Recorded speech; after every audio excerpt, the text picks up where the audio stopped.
Hello and welcome to the AEW Dynamite preview. I'm Michael Sidgwick, joined by Michael Hamflett to discuss everything that's in store for us on tonight's show. But before we get into it, if you're a fan of this sort of thing, make sure to subscribe to WhatCulture Wrestling on Apple Podcasts, Amazon Music, Spotify, and YouTube, or wherever you get your podcasts from for daily wrestling podcasts, where we preview and review Dynamite, Collision, Raw, SmackDown, the show formerly known as NXT 2.0, pay-per-views, premium live events. We have wrestler interviews on occasion, roundtable discussions, questions and answer podcasts, and a roundup of the week complete with a bloody good quiz, of course, on WhatCulture. Hamflett, Dynamite tonight, I would describe as this card looks pretty damn good. Shame about the main event scene. Yeah, they've built to this quite well. Yeah. They've sort of, for the third or fourth time now I can think of in recent memory, they've told you a match is coming well in advance. They've then created reasons in the fiction why, if only it could happen sooner, but here we are, we've got this destination. Dynamite as a destination again is, in my opinion, always a good thing. There's basically proven evidence of that big graphic of the roster not selling tickets, because look at the last 2 year houses. That's not philosophically or at the gate worked as a way to sell AEW anymore. And we've got some what I would consider luxury content coming soon at the channel, which kind of has put back in mind to me the idea that there was once a time where AEW was the thing to sell. Yeah. We are so far removed from that push some stars, sell some stars, and Swerve Strickland is a star against Ricochet, somebody that is fast becoming an AEW star. And as a result, the Dynamite feels big. It's real keep it simple, stupid stuff, but I'm glad they're doing it. Yeah, absolutely. On the vibe check, we have got, according to the latest WrestleTix date, or a couple of days out of date, so there might be a walk-up, a meager 2,052 tickets sold, but the setup for the Gateway Center Arena, the Master Bateway Center Arena. Good. Sorry. We're on our 30s. Yeah, we're on fact. It's set up for 2,534, and I think it holds a maximum capacity for other events of 3,500. So the basic takeaway there is, even if it's not sold out, and even if they're not using the maximum occupancy, it will look and feel like a well-populated event with hopefully a really great crowd. The buildings we've been asking for and are now getting, ultimately. Asked and answered there. But the main pull for this is Swerve Strickland versus Ricochet. There's some potential crossover with the Hurt Syndicate that we could get into, but the basic premise is that Swerve Strickland thinks Ricochet is a massive dork. Ricochet has very savagely responded to that by attacking him with scissors, bloodying him in an absolutely great angle, after which they've never reached that height of need to see this match now, this is a blood feud. It's kept on ticking, which by AEW's 2025 standards is actually a good thing. I suspect that this will not feature too much in the way of weapons. I think this will get stepped up on that basis at Revolution. But how do they approach this? These two characters hate each other. Swerve Strickland should be out for blood, but you can't be out for blood yet because you got to save that apparently for the rematch, if it's even happening. No stipulation announced at time of recording. Anyway, there's the thing with Ricochet where he is still fine-tuning this heel act. He did it very well against AR Fox last week in a relative highlight of a pretty drab crap show. So he's got the trolling down in the heel role, but he needs to have a bit of viciousness here, doesn't he? He does. I think you're going to get a bit of everything, Ricochet, from the run we've had in AEW so far. I think you're going to get the bit of him that gets to play coward and clown when he realises that he's in deep water with Swerve Strickland, probably early on. Yeah. I'll illustrate that. Then he'll take the advantage with his obvious ability, and I think he's proven a lot of people wrong, or at least he's proven himself better than expected at being able to do his stuff as a heel. Like some of the aerial stuff. We see plenty of wrestlers now that can't do that have all these really exciting moves and then are asked to play heel and they just don't look as good. Ricochet's finding that middle ground, I think, find that sweet spot. And then I think we see it all come together and the viciousness reveals itself, not necessarily through Ricochet, but I am going to stick my neck out and say the Hurt Syndicate like it's a twist. It's potentially not even a twist. They reveal that they have sellotaped the card back together. He's in, and they help Ricochet win. And this gives Tony Khan a deserved pat on the back for what first appeared like, wow, like Bobby Lashley's kind of dominated Swerve Strickland here. I guess we're done with that. That's pretty bold. Yeah.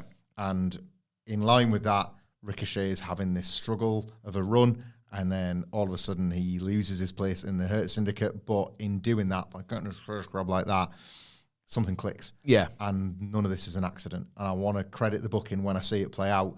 Ricochet beats Swerve Strickland, in his mind, proving himself right all along, proving Swerve Strickland stupid for having everybody throw toilet rolls at him. But it's all really because the viciousness comes from Bobby Lashley, from MVP, from Shelton Benjamin, rooted all the way back in when they first arrived, and Swerve rejected them. And when you get to the rematch at Revolution, if that's indeed what we're doing, it's Swerve versus an army rather than Swerve versus Ricochet again. I want that, and I think it would be a reward for the booking team. Yeah. I've told you this before, dear listeners, that I've got a broken mind wherein I worry about things that other people look forward to, but that always for me is, that means you're invested in your own strange, anxious way. My worry is that these aren't brawlers. Swerve can brawl, Ricochet cannot. I think definitively cannot brawl. I worry there's going to be some of the floaty aerials that kind of turn me off for Ricochet early. I think they'll manage it well, but I just want to know what this looks like. It's a grudge feud with Ricochet. It's time for him to step up, in my opinion. It's time to... He's got that sort of... It's that dissonance, isn't it, between the style he wrestles and the character he's portraying. Can he put it together? I think the best version of that, it's very ambitious, could look great. I worry it's going to take a while for it to feel like this version of Ricochet going against this version of Swerve. But, Ricochet he seems to have done a bit of growing up. He seems to have had a lot of perspective of, right, it's the wrong year to have joined, or the wrong time to have joined AEW and be super worker asterisk Ricochet. Boring. People have seen that. Greatness has been normalized, etc., etc. So I worry about this, but in a way that means I've got high expectations for it. As for the finish, I think Ricochet gets it through nefarious means, building to a stepped-up rematch. I don't know if we're going to get any Hurt Syndicate crossover yet. We shall see. It's strange. Swerve Strickland gets a huge reaction, not just as far as AEW in 2025 goes, an actual legitimate, we love you, huge reaction. Is there a risk, potentially, in jobbing out Swerve again? He's taken high-profile losses to Hangman and Bobby Lashley in recent months. Potentially, but I think at this point, Swerve, there's no worries about Swerve. He's going to be... Feels made. He feels made. He's very much one of the first names on those. If you imagine Tony Khan's got a spreadsheet where, he changes the columns and rows around or whatever he's talking about. Ricochet's the first, Swerve is one of the first names on that spreadsheet. Yeah. I think he'll be fine if he takes a cheap loss here, but we shall see.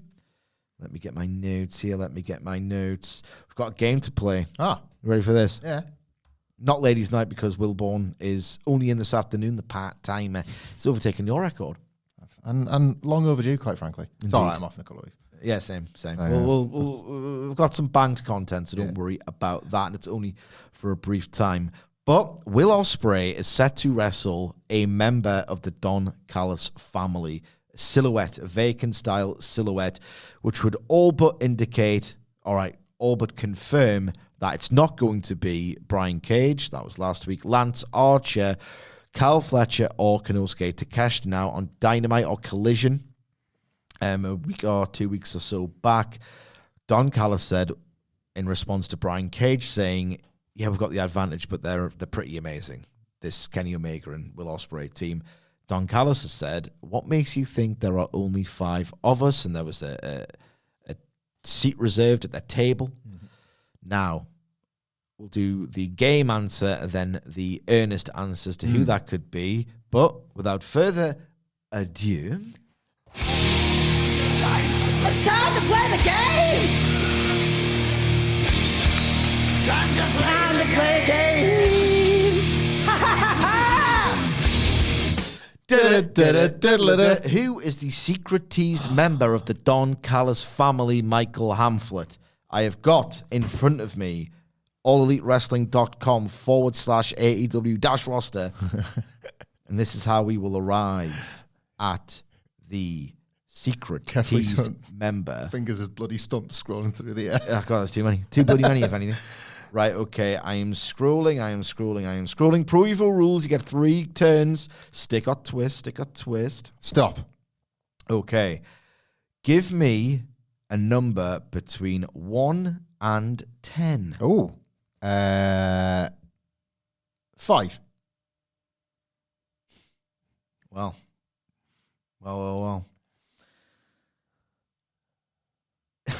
I don't think he's a heel. I don't know where this dude is. It's Boom Boom Colt Cabana. Well, it would be quite the turn of events. Where is Colt Cabana? I don't know. I don't know, man. Maybe he's doing production duties for Ring of Honor. Production duties, yeah. We'll twist, I think, Sidge. You think you're going to twist? You don't want to see Colt Cabana in the ring? I kind of want to see him join the Don Callis family, but we'll twist this time around. This will be against Ospreay, right? Against Will Ospreay, correct. Will Ospreay versus Colt Cabana in 2025. I mean, it's weird, but we'll twist. Stop. Again, pick a number between 1 and 10. 10. You sure can pick him. It's Serpentico. Oh, Christ. Good as a job guy. Yep. Funny. But Callis would only want him in order I've already started scrolling again because I know you're going to twist. So I'm stuck with this one. You are stuck with this, and he's going to be a member of the Don Callis family. High stakes. Stop. Pick a number between 1 and 10. 4. It's Jalistico, mate. Jesus Christ. But he is in LFI. Yeah. He's already in, He's done business with the transfer window between the Don Callis family right. and the LFI is slammed shut, so unfortunately it's impossible. So we will have to scroll again. Oh, thank God. We're scrolling. Stop. Pick a number between 1 and 10. 6. I am not taking the piss here. I swear to God, I'm not taking the piss. If you'd said 1, we're talking Hook. If you said 2, we're talking Isaiah Cassidy. If you said 3, it would be Jungle Boy Jack Perry. If you said 4, it would be Jay Lethal. If you'd said 5, it would be Jay White. But you've said 6, ergo. I mean, it's not going to be him, but I'll take it. It's Jeff Jarrett joining the Don Callis family while also trying to win the world title. Maybe he's needing some allies to take on the Death Riders after what happened to him last week. Makes perfect sense, Sidge. It doesn't. Jeff Jarrett versus Will Ospreay. Dynamite. Highest rating of the year. No, that's not going to happen. Oh. So what is going to happen? What are the earnest answers? Now, there are, in my mind anyway, 3, because clearly it's not going to be an existing member of the family. I believe there are 3 options, and let's do them in order of probability, or we'll tell you the options and then go the probability order. Now, this might be completely abandoned because the guy has been injured for quite some time, but in the process of trying to procure to the family Orange Cassidy, Don Callis, in fact, ended up with Trent, who had turned on Orange Cassidy. Now, Trent has been injured. Just the way you phrase that is funny. Oh, I'm going to get Orange Cassidy. I've ended up with Trent. Trent on loan. Panic by Trent. Panic by Trent Beretta. Pushing PSR rules. Give it Trent till the end of the season. Give it Trent at the end of the season. So, look, we're being dicks. Trent is a very capable pro wrestler. Trent is an underrated psychopath in that ring, and I do kind of want to see what Trent versus Will Ospreay would look like. I don't necessarily think it's going to be Trent, even though narrative continuity would lead one to that conclusion. He's injured, but is he in the family still? They've not excommunicated him, have they? Nothing like that. Nothing like that. But, well, it's a good job you've said, because that slipped my mind, and now it's re-entered it. They binned off Powerhouse Hobbs for that exact reason. Yes. Well, the reason was he should come back as a babyface. But the reason narratively was you got injured, you were no good to me, you're out of the family. On that basis, Trent should be out as well. Yeah. Okay. Now, it was heavily reported at the end of last year that Speedball Mike Bailey was finishing up with TNA and that he was all but certain to go to AEW. God bless him. does great work. Sean Ross Sapp probably didn't need to report that because Speedball Mike Bailey, if it had escaped your attention, Michael Hamflett is a professional wrestler. Yes. And if a professional wrestler is available, Tony Khan will hoover him up. Indeed. He'll snort him up. Any kind of professional wrestler he can get his hands on. So Bailey is surely AEW bound. I quite like the idea, and I think it's a reasonable expectation for him to join the Don Callis family for a couple of reasons, which I'll give you right now. One, he is a favorite opponent historically of Kenny Omega. They had a match in PWG that Kenny Omega, it stuck with him. He rates Speedball Mike Bailey. An element of this might be that Bailey was in the abyss and couldn't work in the States for, 5 years? Yeah.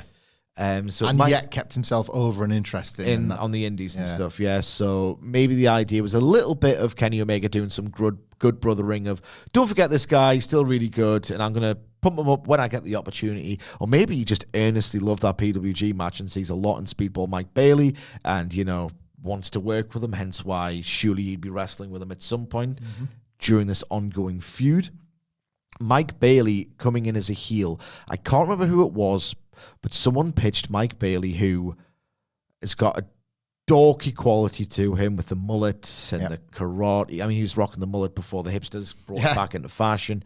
With his Karate Kid sort of persona. That is hard to root for as a cool babyface guy. Maybe you could turn that up to 11. He could be a really dorky Cobra Kai-inspired heel. Someone on Twitter, not me, first pitched that, and I thought, makes all the sense in the world, because as we saw with Ricochet, the idea of a guy who works great matches coming in to work great matches ain't going to really get you anywhere. And that's the wrap on Bailey. Where are you on Bailey? Very quickly, for me, he's like a better Seth Rollins. Yeah. Mike Bailey, for however many years since he was allowed back in the States to work, has done the Mike Bailey match, where it's the same reason why I criticize Will Ospreay. Not a lot of range there, one dimension. I'm going to give you 25 minutes of a match of the year style match. Never is match of the year, which says a lot, but it's always this epic back and forth shootout for 25 minutes, and Mike Bailey does it all the time. It's hard to get excited about that as a babyface, hence why I want him in the family. Yeah, I really like Mike Bailey, but I think I like him having experienced his matches live, and that's not a criticism. It just, there are certain wrestlers that jump through the screen and the ones that kind of you just need to feel in person. And part of that might be because obviously he's worked for TNA and he's done a lot of the stuff you see on the screen. Ospreay obviously loves working with him as well. Yeah. He'll vouch for him. Of course, want him to be in the storyline. Like, so much what you see on the screen of Mike Bailey is working for an indie. And as you say, there's that sort of tendency to just, well, it's the best thing on this card, or it's an epic when you're not necessarily expecting an epic. And then likewise in TNA, it's only a certain kind of stage, really, and it just lowers. Ultimately, it does lower the bar for what you expect, and as a result, things might seem greater than they are. Live, one of my very favourites to watch. If he's on the card and I'm buzzing, because Mike Bailey, and that is a little bit of what AEW needs.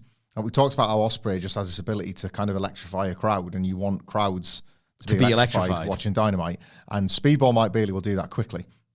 My only concern, because I like this booking, by the way, and I really like the idea of Mike Bailey as a heel. It reminds me of all the years ago when both of us wanted Johnny Gargano to be the heel in DIY. Yes. Because there's a certain quality where it's like, you can be a great... We're seeing it a little bit with Ricochet now. You can be a great wrestler. Dorky bastard. Yeah, you want to punch that face. Bailey can do that. What concerns me a little bit here is if it was him in this spot, he has to go over. The mystery person, if they're going to be a new star, has to go over. So could this be Trent simply because he loses to Ospreay and Callis is like, you know what, I was wanting to kick you out anyway. But now that you've lost to Ospreay, you definitely know you used to me. It's a hard thing for Bailey to debut, fanfare, match kicks ass because they've got terrific chemistry together, but then he loses to Ospreay. And then he's already stigmatized a little bit as the flashy guy that works who loses. Yeah. Big deal. We've got 100 of them. Yeah. Like, that would be my worry if it was Bailey. Unless he wins, unless Ospreay loses here. The mystery partner is so impressive that they've taken Ospreay out. I don't know. Either through cheating. Yeah, possibly. To throw it back to you then. Regardless of who it's going to be, do you think Ospreay wins? Well, it's difficult to predict on the basis that we don't know who the opponent is. I wouldn't be beating Will Ospreay for no one. Exactly. No one. He's already... He's done a speed run in AEW, where it's like they've missed out the bit where he wins the title and is the top guy for a year. He's already done jobs to Kyle Fletcher. He's already done the Swerve job. I don't know if the window has been missed. It's Will Ospreay. I think it's a bit hysterical to say how they've ruined him. They've stigmatized him as a guy who's there, wins more often than not, but he'll lose, and he's an upper mid-carder. It's Will Ospreay. If you decide to put a microphone in his face and say, go out there and passionately sell the idea that you can be the guy. Not only can he do that, but he's the guy already. He doesn't have to level up to being the guy, I think he's a cheat code that he can turn off and on.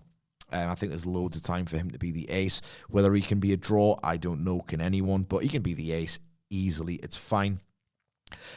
I still wouldn't necessarily take the risk unless he's getting cheated out of it or screwed out of it and they protect him. I hate that word, but you know where I'm going with it. There is a third option. With Mike Bailey, let's face it, he could have a great showing and then lose and maybe become part of the furniture. I think that's his ultimate destination. He's not a needle-moving, megastar charisma guy. You might as well just get to the point with him and have him as another body. If you're going, I wouldn't have signed him. I wouldn't have signed Ricochet, realistically. But maybe Bailey can prove me wrong and he can be a dependable guy. Because I think Ricochet's ceiling is he'll eventually be the guy to heat up Swerve. If Bailey can be that kind of player, not that they need one, but be as entertaining as Ricochet in the process, it's a fine way and a valuable asset. There is a third option. And it's similar to Mike Bailey in that it's a guy who's been in TNA, seems destined to leave TNA, who has been one of the bright spots of TNA, who's also had a very critically acclaimed match with Will Ospreay, who's probably saying to Tony Khan, sign him. And Tony Khan's going, who? Doesn't matter. Trent Seven. No. Oh. It's with a nickname that doesn't necessarily translate well over the Atlantic to Britain, the walking weapon, Josh Alexander. Yeah. Because weapon is an insult. Yeah, there was in Blighty. As recent as late last year, there was a lot of buzz around Josh Alexander rocking up in NXT and doing something with Ethan Page again, not least because of the TNA relationship then, let alone what it is now. But then a lot of that was kind of kiboshed, wasn't it, by Josh Alexander's exit from not just TNA, but the Indies, I think as well. He said that this is me done. So a major felt like it was incoming. But again, I just think it's situational. If Josh Alexander is the person, I think he has to win. Yeah. I don't think there's enough. He looks too much like of an ass kicker not to kick ass. Yeah, there's not enough around him yet that if he was to go out there, have this great match and then lose, then what? Yeah. You're almost done. And that's the nature, I guess, of a mystery opponent, is that ultimately we can judge it when the person is revealed. But that feels like two scenarios that we've pitched where Will Ospreay has to lose this match. And if you're going to do that, you kind of have to, I don't know, smack his leg with a pipe or something, make him injured ahead of the Grand Slam match, make him look like he's the weaker of the two with Kenny Omega, which is not bad booking. So maybe I'm talking myself into Ospreay losing, whoever this mystery person is, and the Callis family feels galvanized as a result. If Ospreay wins, and it's not Trent, and it's a new Callis family member who's brought in on night one, and Ospreay wins ahead of a tag match they are also going to win, you're not already setting up this new guy as the patsy of the family that Callis has already marked his cards. Yeah. Maybe that's the story. Yeah. Maybe that is the story. Yeah. And we'll see. One more thing before we move on to the next match to preview. There is a fourth option. Tony Khan loves to do a lot. Yeah. Pretty excessive as a booker. He has a history as well of double bubble. Cole and Danielson debuting in the same night. Mm-hmm. What if it's Trent, who at this point he can lose, and it's Trent and it's absolutely fine. And it's like, well, Trent versus Ospreay, it's not like, that new signing. But then Trent loses, and then Don Callis goes, what makes you think there are 6 of us? And then it's Bailey and or Josh Alexander. Yeah. Who beat them down, and then he can set it up. All you're doing is enlarging the zone, this narrative zone, but it's something Tony Khan might potentially do. So moving on with more Don Callis family business. This is a weird one. Good and weird. Stagnant. The Don Callis family represented in this match by Konosuke Takeshita and Kyle Fletcher, which is interesting because I think it's further evidence/proof, evidence cum proof that it's not going to be one of them two and it's going to be a new member. NXT come proof. They're on. No, never. Wherever you get your podcasts from. Takeshita and Fletcher are busy because they are wrestling the Hounds of Hell of Buddy Matthews and Brody King. Now, I'm never happy, am I? Because I'm not happy with this. I'm not happy with this. I'm always campaigning for do more All-Star matches. Yeah. I don't need to see Brian Cage lose every week, and I whinge about that. Conversely, is it not a little bit early for the Hounds of Hell to be losing when realistically Takeshita and Fletcher need to win because they've got the showdown with Ospreay and Omega at Grand Slam, Brisbane, Australia? They could have wrestled anyone realistically. I'm glad it's them in a way because the match should kick ass. Like Takeshita and Buddy Matthews working together, that's just going to be CTE City. Yeah. State of the art, stupid. How do you do that with your body? CTE City stuff. Takeshita and Fletcher working with Matthews, and then you've got Brody King in the mix, who's awesome as well. Like, this should be a blow-away match that I'm not ready to see yet. No. Could it be the layout might reveal something here, but I am not wanting to see the Hounds of Hell beaten. And They've just debuted. And I'm so not wanting to see them beaten that I'm not wanting to see this match. It's putting me off, and you're right, the obvious quality of this match notwithstanding, I kind of don't want to see the eventual finish where the heels have to go over. So could this be one of those good kind of like screwy finishes? If Ospreay versus a member of the Don Callis family opens, and Ospreay tends to open a lot of Dynamites because you get that immediate noise, and you get a bit of a reveal as well.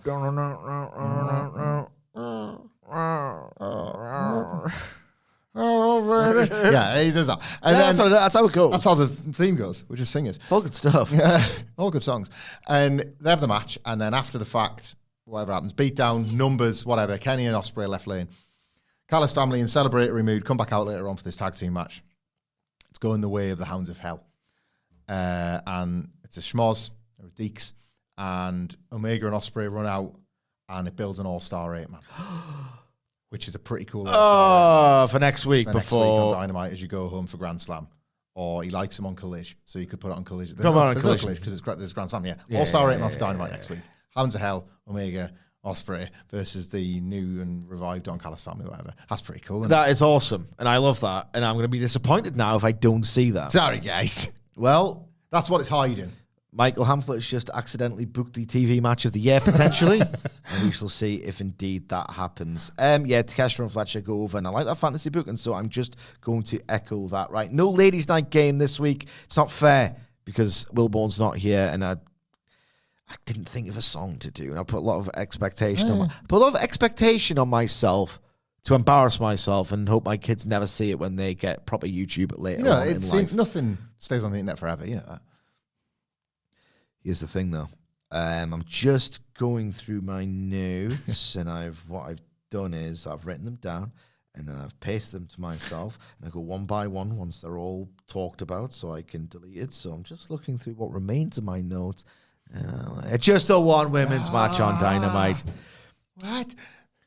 At this point, I'm not saying all hope is gone, but it's gonna go 8 minutes and 2 seconds. Based on the math, the trig and the calc. It's probably going to just get good and then it ends. Yeah. And it's Toni Storm versus Queen Aminata. My gut is going with Toni Storm here. Yeah. I don't want to be a dick, but they punish me for not being a dick. They punish me for expecting more. And what sucks about this is, dynamic-wise, this is the AEW division I want to see. This is what I want. Give me what I want. And they're giving me what I want, but it's not going to be what I want because it's going to go 8 minutes and 2 seconds. Aminata and Storm could kick the piss out of each other, really hard hitting. The kind of forearms and kicks and various like face wash stuff that's just going to look killer. American All Japan. Yeah. But no one's going to react because everyone knows the result. Everyone knows to expect 8 minutes of decent action that just gets its tits cut off, to use a Toni Storm thing that she might say. The second it gets going, am I being too cynical, Hamflett? And is Aminata going to break through at last? You're not being too cynical, but I would like to think that the good can still come from this anyway. I was thinking about this. I know that you, and all of this is informed by you just having far higher standards, even when it was terrible. And I was just able to go, no, I'll get good again one day, I promise. About WWE at its worst, right?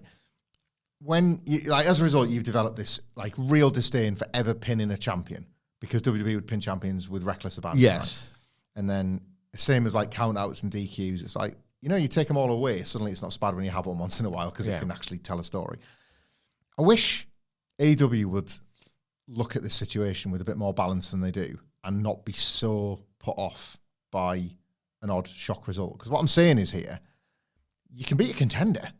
Yeah. Toni Storm has got the shot. Yeah. They're probably going to main event. Yeah. That's a bit of history, and it's warranted and it's earned as well. It's not just doing it for the optics and the geography. The geography helps. If you look at which women do jobs in WWE, Yeah. in their division, while not great, is better than this.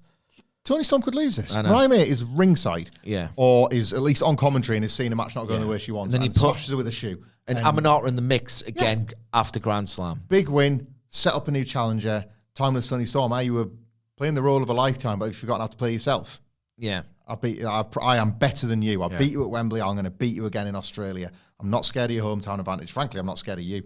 Like, I wish they would realise how possible it is. Yeah. Because Queen Aminata is somebody perfectly placed to beat. She's Toni Storm, amazing. even with help. Yeah. Because after the fact, it doesn't matter. Like next week, she's not saying I won with Mariah May's help. She's saying I'm the one that beat Timeless Toni Storm. Yeah. And I'm hunting her down Yeah. for if she wins a title, or I'll have Mariah May. And it they just just- set up Toni Storm's first title defense. Yeah, I wish they would think a bit more like that, but I understand. The Tony mindset Khan is so- scared. He's scared. He's scared. He's locked in to the idea that once upon a time WWE beat nobody, so nobody won, and he's locked into this idea of like, well, Dynamite has almost got like, this is borderline a superstars match, isn't it? Yeah. Do you know? They're all borderline superstars matches. and you've got to get away from that. It's been 5 years, mate. No, So but especially in the women's division, because you're never not short of stars or people that could get more than they warrant. And I look at this and I think this match could kick ass, and then just when you're really enjoying how much it kicks ass, you remember that Aminata beat her, and you feel something for this. I just feel like we've wasted 5 minutes of our time then, because we, through the wonderful data collection of the Panda Blair himself, Adam Blair, he has done the math calc and the trig about the AEW women's division and determined, I might be a few seconds off either way, it doesn't really matter. Last year, 2024, the average match length was 8 minutes and 2 seconds. In 2023, the average match length was 8 minutes and 2 seconds again, and then it was That is 7. astonishing business. And then it was like, what, 8 minutes or 7 minutes? Yeah. It was 8 minutes and 1 second, 8 minutes and 1 second, and 7 minutes, 59 seconds.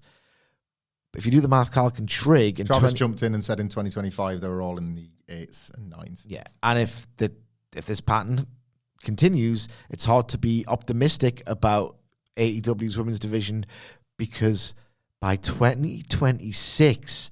you might get 8 minutes and 3 seconds as your average. It's pathetic. One more second. Mariah May's good on commentary, always. Yes. Look forward to that. Yeah. She's good in that role. It's not easy. A lot Yeah. of wrestlers show it's not easy. Yeah. She's good at it. She's better at that than the pre-tapes. Yes. I would agree. She had a live mic. Maybe she could have even been a better all-rounder than she already is. Now, at time of recording, there are just 2 more segments advertised. And I expect there to be some correlation, because they are building this for down the line. Hangman Page appears live. MJF appears live. What's Hangman Page doing at Revolution? We know what MJF is, but what's Hangman Page doing at Revolution?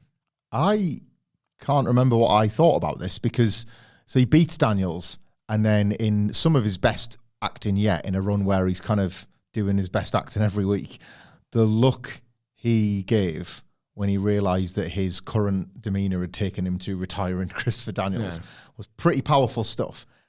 So do you now find another babyface to further that emotion, or do you actually find him a heel where he starts to become himself again? Yeah. Like you could do either, couldn't you?